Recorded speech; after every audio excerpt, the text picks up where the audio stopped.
Welcome to Study Loop. Okay, so we have a soccer ball at the foot of the hill, and then it rolls without slipping and reaches a height of 5 meters from the base. And we call it, let's say, point two, and let's call this as point one. So, a few things before we approach the problem. We can set the y-axis in the positive direction, which is vertically upwards, and set the origin as at this base, where by setting the origin, essentially we're saying that y1 is 0, which is this point, and at this point y2 we call that h, or the height that the ball reached, which is 5 meters.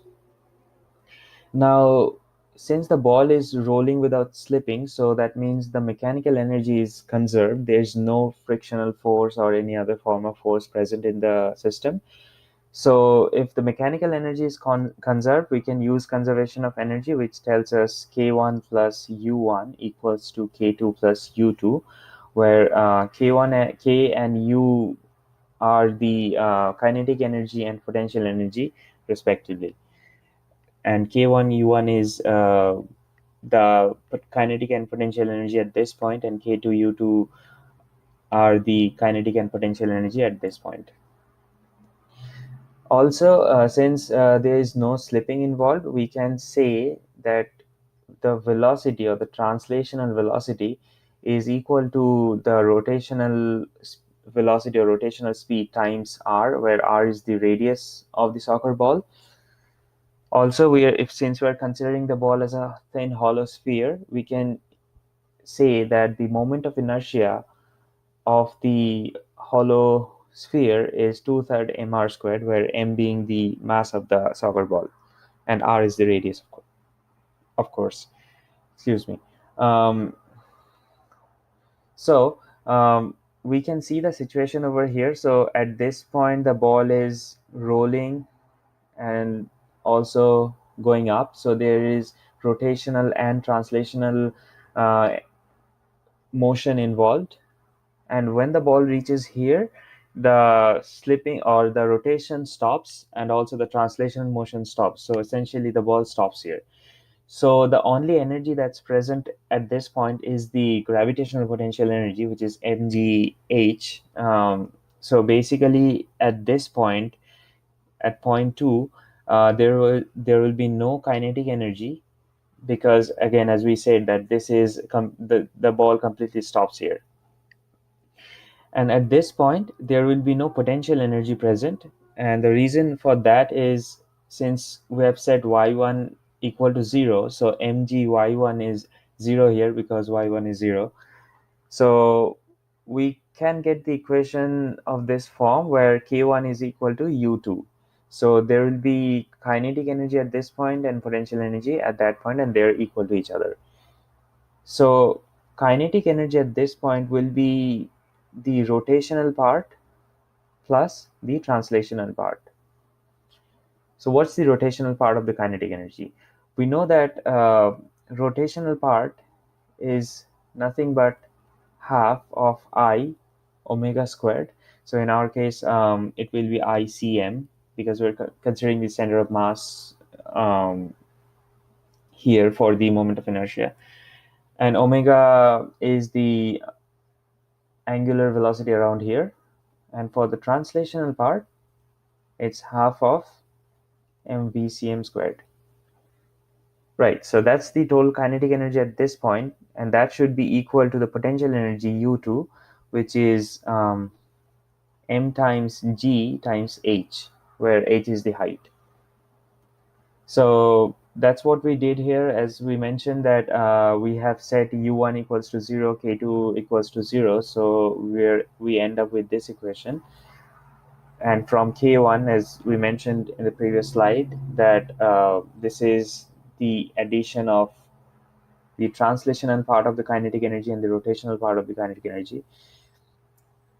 Now, ICM and omega, these two, we need these two. We know that omega has a form of VCM over R, and ICM is 2/3 mR squared. So we can use these two relations to convert that in terms of M and V.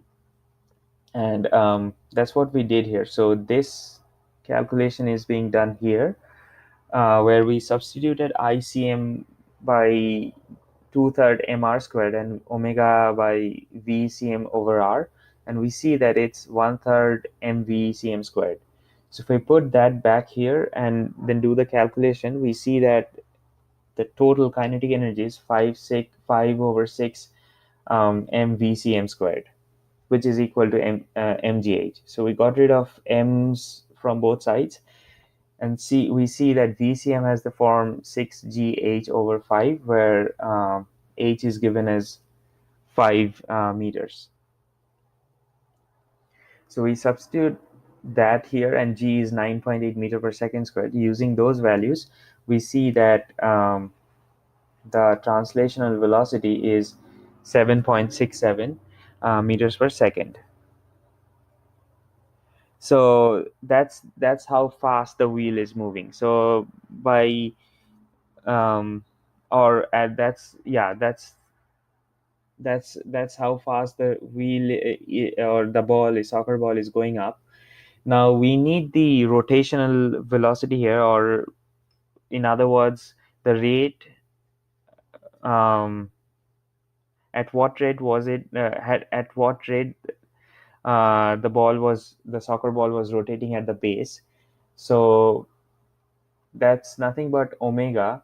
So the rate at which the soccer ball is rotating is VCM over R, where we have already calculated VCM, and R is given as 0.113 meter. So using, and VCM is 7.67 meters per second. So using these two numbers, we see that omega is 67.9 radians per second. Now we need to calculate the total kinetic energy. So there are two ways to do that. First of all, we can see that the total kinetic energy is nothing but the gravitational potential energy. So we can directly calculate the gravitational potential energy, and say that this is the total kinetic energy. Or we can actually calculate the rotational part and the translational part separately, and then add them together and say that that's the total kinetic energy.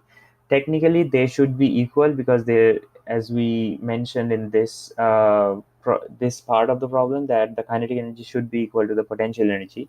So we can actually verify if that's true or not.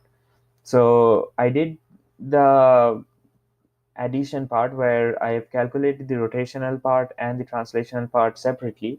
So to do the rotational part, I just took half I omega squared, and we have calculated that half of I omega squared is nothing but 1/3 m VCM squared. So that gave us 8.35. And also when we calculated half VCM squared, that gave us 12.52 joules. And when we added them together, that gave us 20.9 joules. Now, as we mentioned, that the other procedure where we just calculate the gravitational potential energy and say that's the total kinetic energy. So to do so, we just have to put the values and check whether that matches with this result. So this is going to be 426 grams. So that's 4.426 kg times gravity, which is 9.8 meter per second squared, multiplied by h, which is 5 meters. And we see that this is indeed equal to 20.9 joules. So that's a good way to check whether we're doing the calculation correctly or not. Thank you.